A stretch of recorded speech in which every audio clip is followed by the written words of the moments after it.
வாங்க. எந்த ஊருங்க ஐயா? பெங்களூர் ஐயா. பெங்களூர். எத்தனை வருஷத்து பிரச்சனை? இது ஒரு 10 வருஷமா இருக்குது ஐயா. அப்படியே நீங்கள் கொஞ்சம் பின்னாடி போங்க. குமிஞ்சு உங்கள் காலை தொடுங்க கீழே. சும்மா தொடுங்க. இல்லை தொடுங்க நீங்கள். போதும், கட்டு லூஸாக இருந்துச்சு. சரி, பரவாயில்ல. இப்போ வந்து உங்களுக்கு வந்ததுக்கு இப்போ எப்படி இருக்குது? பரவாயில்ல ஐயா. நீங்கள் வரையில் கொஞ்சம் கூனித்தான் தடுமாறி தான் வந்தீங்க. இப்போ உங்களால் தனியாக மேட்டிலேருந்து உங்களை ஒரு ஆளாக தான் வர சொல்லியிருக்கீங்க. தம்பி என்னைய கேட்டாப்புல, தம்பி இங்கிட்டாப்பா உன்னை உலகம் பார்க்க நல்லா இருப்பேன். தம்பி கேட்டாப்புல என்ன ஃபோன் அடிச்சா எடுக்க மாட்டேங்குன்னு. தம்பிக்கு ஒரு சின்ன சேம்பிள் தான் கொடுத்தீங்க. எவ்வளோ நேரம் பேன் பேசிக்கிட்டு இருந்தேன்? ஒரு 10 நிமிஷமாக ஃபோன் பேசினேன். கிட்ட ஒரு 30 கால் வந்துச்சு. எடுத்து பேச முடியல. அடிச்சுட்டே இருக்காங்க, ஃபோன் அடிச்சுட்டே இருக்காங்க. அதனால் எடுக்க முடியாது சூழ்நிலை. யாரும் வருத்தப்பட வேண்டாம் நண்பர்களே. உங்களை கையெடுத்து கும்பிட்றேன். ஃபோன் எடுக்கலன்னா யாரும் வருத்தப்படாதியா. என்ன அங்கிட்டு மூலிகை மருந்து வாங்குறாள்னா அந்த பக்கம் வாங்கிக்கிட்டு இருக்காங்க. இது மருத்துவம் பார்க்குறாள் மட்டும்தான் இந்த பக்கம் இருக்காங்க. நான் வந்து ஒரு நாளைக்கு 60 பேருக்கு மேலே என்னால் வைத்தியம் பார்த்து கட்டுக்கட்டி அனுப்ப முடியாது.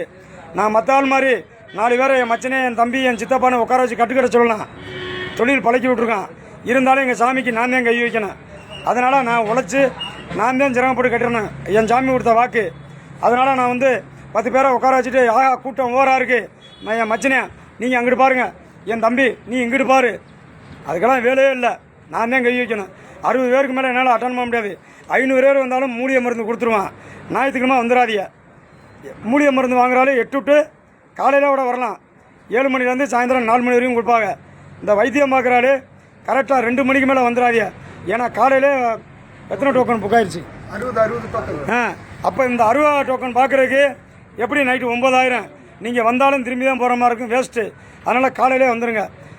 தயவுசெய்து என்ன யாரும் தப்பாக நினைக்காத. ஃபோன் எடுக்க முடியாது, என்னால் வாட்ஸ்அப்பில் அட்டன் பண்ண முடியாது, மூலிகை மருந்து அனுப்ப முடியாது.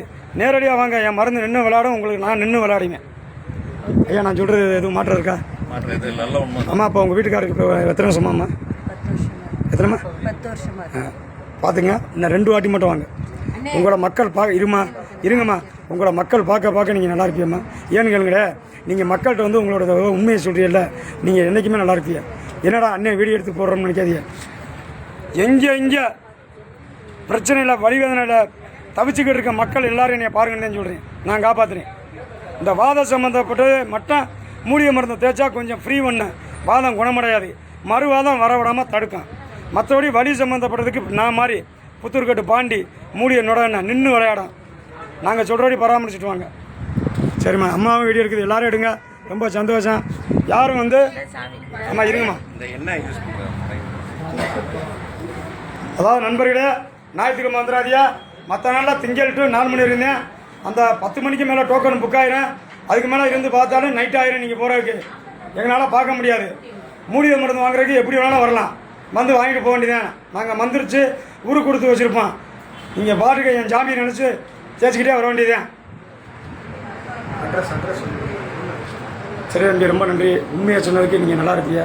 மக்கள் எல்லாருக்கும் உங்களை பார்த்துக்கிட்டு இருப்பாங்க. உங்கள் குடும்பம் நல்லாயிருக்கும்.